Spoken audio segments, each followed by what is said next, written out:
he's got his first Test wicket.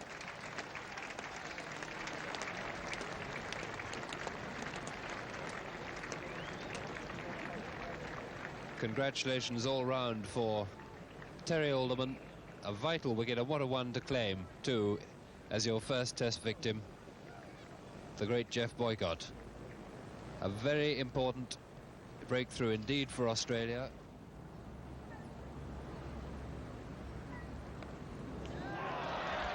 Yes, he's gone. Another lovely outswinger, just leaving the bat. Willie had to play a stroke, and no mistake with the catch. Another fine bit of bowling by Terry Alderman, and England in deeper trouble at 92 for 5.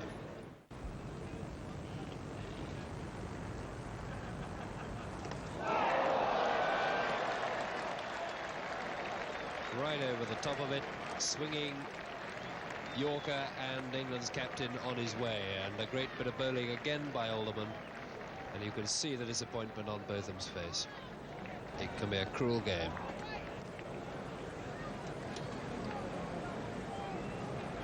True.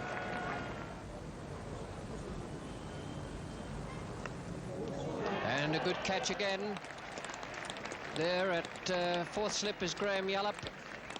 And once again it's a wicket falling to a catch in that close cordon behind the stumps. Graham Yallop taking the catch to give Alderman his fourth wicket. What a dream debut for this young West Australian.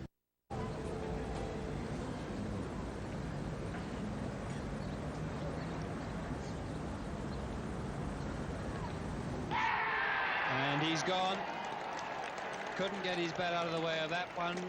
Little outside edge. Marsh making no mistake, and Alderman has got Geoff Boycott out for the second time in the match, and England are in trouble, only 18 runs ahead at 12 for 2 in this second innings.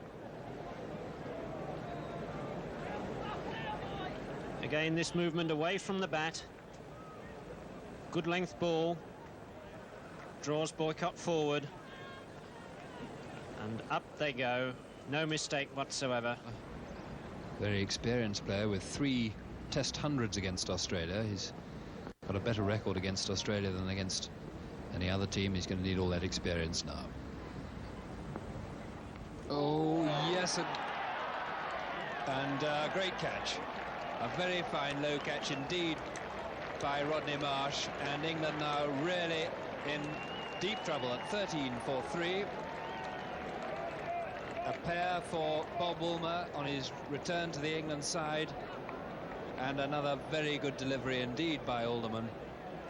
And it wouldn't, I think, have carried to slip, so Marsh probably had to go for it.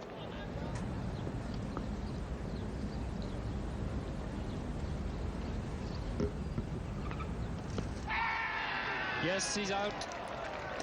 The ball nipping back. Downton doubled up by it and unable to keep it out. And David Constant having no doubts. England 109 for 7. Paul Downton LBW to Alderman for 3, and the first vital breakthrough for Australia this morning. Good piece of bowling this by Terry Alderman. Previous 2 deliveries going away. That one going straight on, pitching just outside the off stump and hitting Paul Downton in front of middle and off.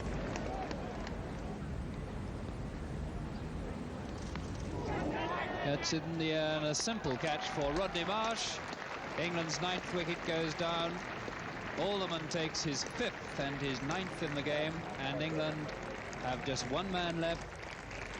And this was quite a nasty lifting delivery, which he tried to pull, and I think, in fact, it went off his glove in the end. And a nice little lob cap.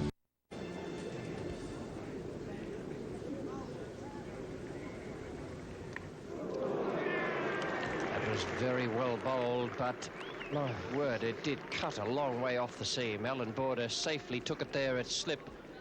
I reckon that must have pitched around about middle and leg and finished up outside off stump. David Gower has gone for 9, 37 for 3 now. Excellent piece of bowling from Terry Alderman.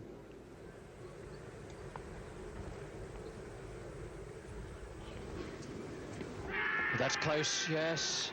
I'm afraid he has to go, LBW again. Second time in the match, Mike Gatting, and Alderman has struck again. He removed Gower. Now he's taken Gatting, and England 41 for 4.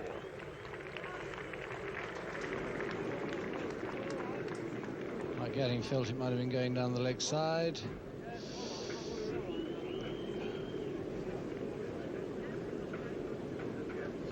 The keeper's fairly well in line with the leg stump. That's usually quite a good guide.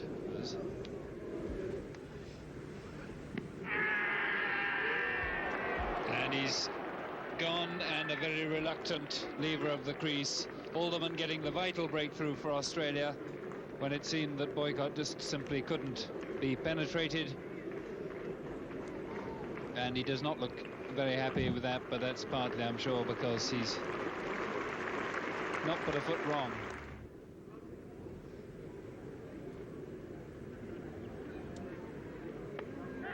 Oh, and a rather soft dismissal, but very well bowled. The man placed there for it, and Ray Bright making no mistake, a simple catch. Lifting a bit, and Bob Taylor, sometimes inclined to pop the ball up in that area, becomes the 7th man out and Alderman's 4th victim.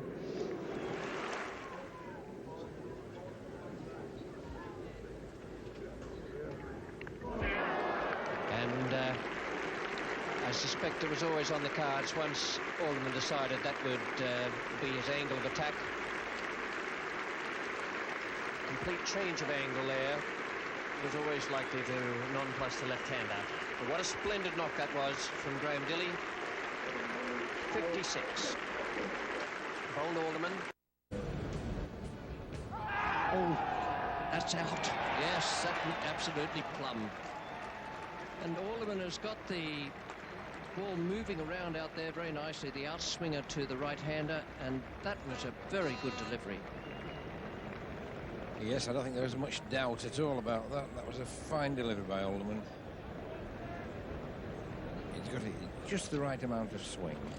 Chris Broad didn't get a long way forward, and this ball set off round about the, well, middle and off, and just straightened onto about middle and leg, and halfway up the front leg. But Chris Broad didn't get a big stride in there, and I don't think there's much doubt at all about that. Good bowling by Terry Alderman there. For example of Cook, well, he took one forward, one back.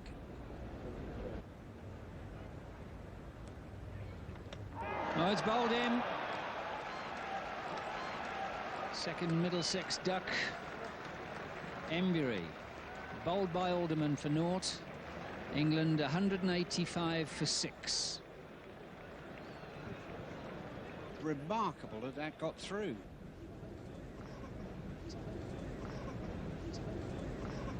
Terry Alderman's taken a second new ball, and that is almost among the least likely events of the day after the damage he and Hughes had done early on.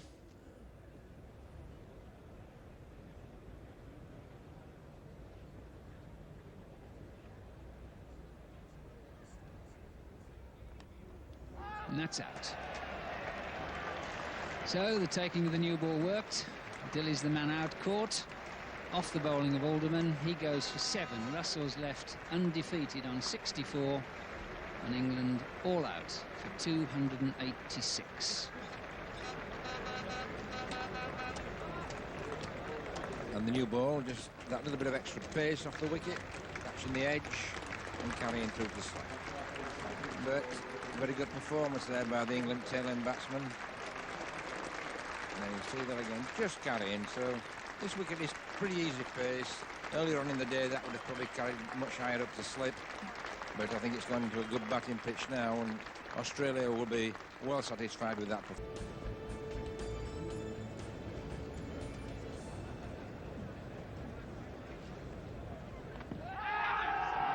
That's LBW, Gooch gone without scoring, playing across Alderman, and Australia have struck straight away in this England second innings. What a blow that is. Gooch, LBW, without scoring. Yes, Alderman again getting very close in, bowling wicket to wicket.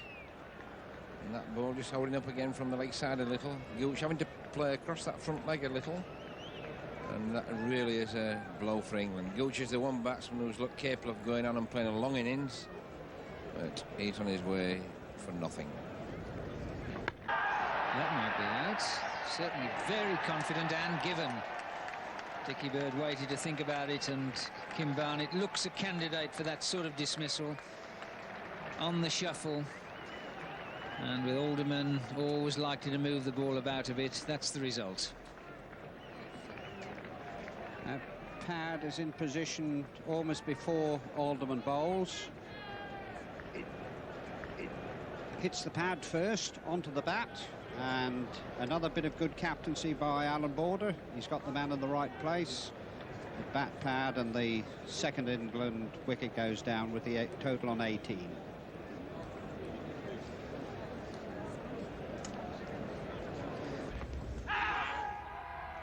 And he's given him. Getting out. Well, he's had a look round, wandering away. Very disappointed in a jubilant Australian side. Mike Gatting can't believe it. Set himself to play a long innings. Out for 22, and England now 84 for 4. And really, it is so straight that he's just got to play. Came back up the hill a little, and a lack of misjudgment, one that he's done time and time again.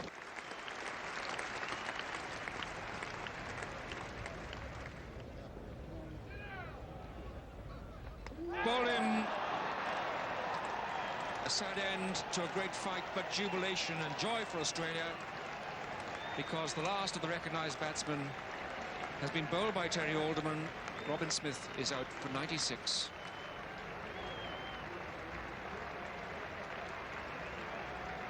How did that ball get past? Because the front pad was well out there initially, then it withdrew a bit, and the ball pitched and moved a little bit away. That's Neil Foster.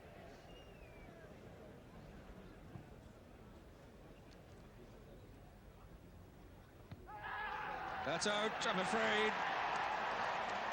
Terry Alderman is doing terrible damage out there now, and he traps Neil Foster that fraction of a second before he could really get well out onto the front foot. And so the 8th wicket goes down now, 304. And no doubt about this, Foster going half forward, having a little shove at it with his pad there, and now I reckon that would have hit middle stump.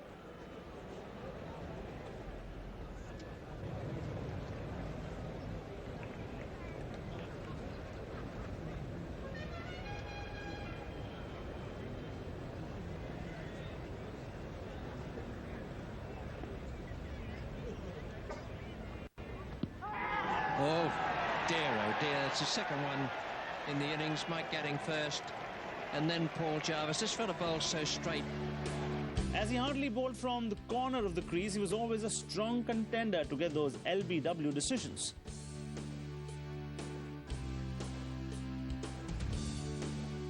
An absolute beauty. That can be the only way you can define this delivery.